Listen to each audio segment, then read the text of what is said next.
வணக்கம். இது பரதி ஊடகத்தின் மதிய நேர பிரதான செய்திகள். முதலில் தலைப்புச் செய்திகள்.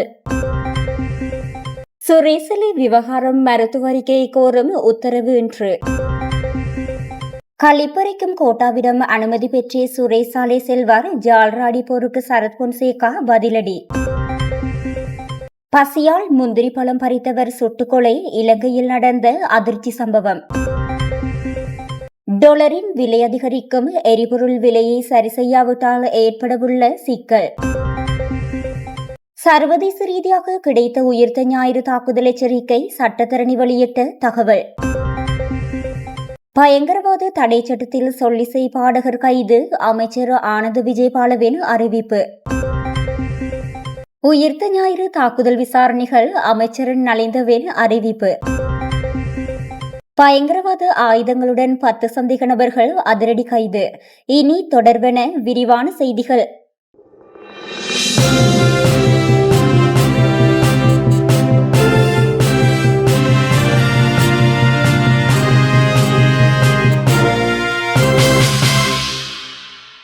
பயங்கரவாத தடுப்புச் சட்டத்தின் கீழ் தடுத்து வைக்கப்பட்டுள்ள முன்னாள் அரச புலனாய்வு பிரிவின் பிரதானி சுரேஷ் அலேவை விசேட மருத்துவ நிபுணர் குழுவின் முன்பாக முன்னிலைப்படுத்தி அறிக்கை ஒன்றை பெற்றுக் கொள்ளுமாறு சுகாதார சேவைகள் பணிப்பாளர் நாயகத்திற்கு உத்தரவிடுமாறு சட்டமா அதிபர் விடுத்த கோரிக்கை மீதான கட்டளை இன்று வழங்கப்படவுள்ளது.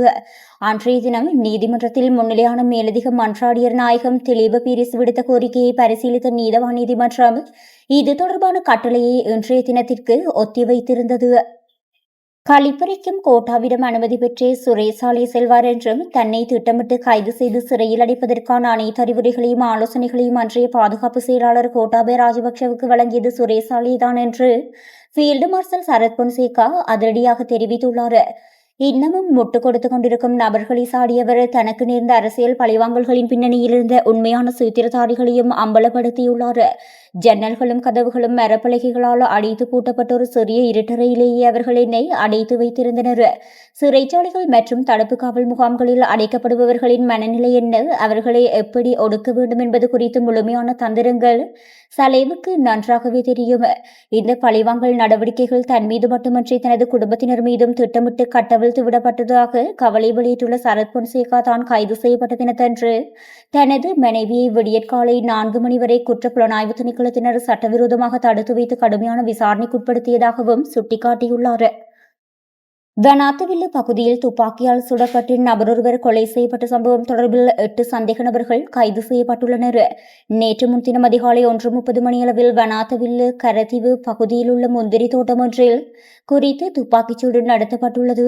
சீலாபம் பெருந்தோட்ட நிறுவனத்திற்கு சொந்தமான கரதீவு பகுதியில் அமைந்துள்ள முந்திரி தோட்டம் அறுவடைக்காக நபரொருவரால் குத்தகைக்கு எடுக்கப்பட்டது. நேற்றைய தினம் அதிகாலை தோட்டத்தில் ரகசியமாக நுழைந்து முந்திரி பறிக்க முயன்ற நபர் ஒருவர் மீது பாதுகாவலர் ஒருவர் துப்பாக்கி பிரயோகம் மேற்கொண்டுள்ளார். சம்பவம் குறித்து வனாத்தவில்லு போலீசார் மேலதிக விசாரணைகளை மேற்கொண்டுள்ளதுடன் உயிரிழந்த நபர் பசியின் காரணமாக முந்திரி பழங்களை பறிக்கச் சென்ற வேளையில் இந்த துயர சம்பவம் இடம்பெற்றுள்ளது. இந்த கொலை சம்பவம் தொடர்பாக துப்பாக்கியை பயன்படுத்தியவர் உட்பட இதுவரை 8 சந்தேக நபர்களை வனாத்தவில்லு போலீசார் கைது செய்துள்ளனர். சந்தேக நபர்களை புத்தளம் நீதவான் நீதிமன்றில் முன்னிலைப்படுத்துவதற்கான மேலதிக நடவடிக்கைகளை வனாத்தவில்லு போலீசார் மேற்கொண்டு வருகின்றனர். உலக சந்தை நிலவரங்களுக்கமைய இலங்கையில் எரிபொருள் விலைகளை சரி செய்ய நடவடிக்கை எடுக்காவிட்டால் ரூபா மீதான அழுத்தம் மேலும் அதிகரிக்கக்கூடும் என பொருளாதார நிபுணர் தனராத் பெர்னாண்டோ தெரிவித்துள்ளார். இலங்கை ரூபா மீதான அழுத்தத்தை குறைக்க பொருளாதார சீர்திருத்தங்களை செயல்படுத்துவது அவசியம் எனவும் அவர் கூறியுள்ளார். அதாவது சந்தையில் இருந்த ரூபாயை டாலர் சந்தைக்கு வெளியிடப்பட்டு மத்திய வங்கி அதனை விரைவாக திரும்ப வாங்கியது.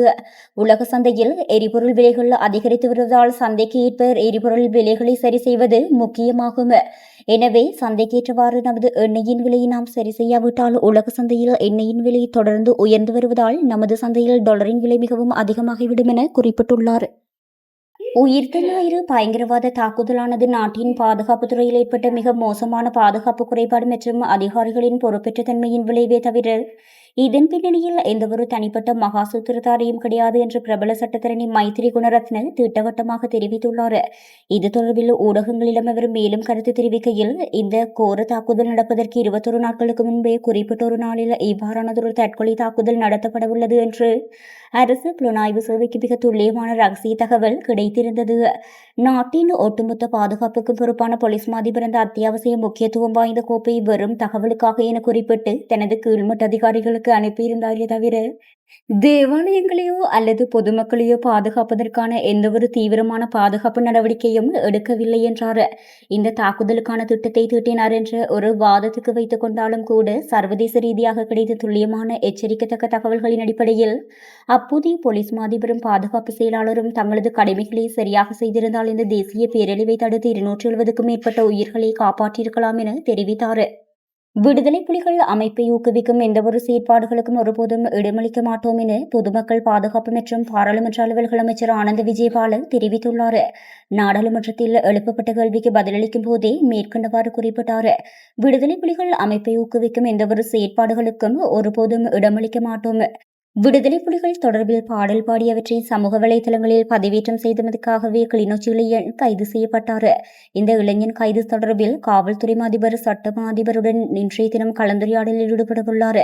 இதன் பின்னர் சாதகமான நடவடிக்கை எடுப்பது தொடர்பில் தீர்மானம் எடுக்கப்படும் என தெரிவித்தார். உயிர்த்த ஞாயிறு தாக்குதல் தொடர்பான குற்ற புலனாய்வு திணைக்களத்தின் விசாரணைகள் எக்காரணம் கொண்டும் நிறுத்தப்பட மாட்டாது என்ற அமைச்சரவை பேச்சாளர் அமைச்சர் நலிந்த ஜாயதிச உறுதிபட தெரிவித்துள்ளார்.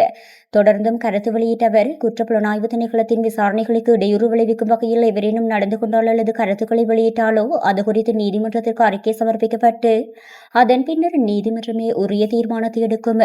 மேலும் 12 அல்லது 18 பேர் கொண்ட குழுக்களை வைத்துக் கொண்டு போராட்டக்காரர்கள் ஒன்று அல்ல 10 கூடாரங்களை அமைத்து போராடினாலும் குற்ற புலனாய்வு திணைக்களத்தின் விசாரணைகளுக்கு எந்தவொரு பாதிப்பும் அல்லது தடையும் ஏற்படாது. விசாரணைகள் சரியான முறையில் முன்னோக்கி நகரும் என்றும் அமைச்சர் நலிந்த ஜாயதிச உறுதிபட தெரிவித்தார்.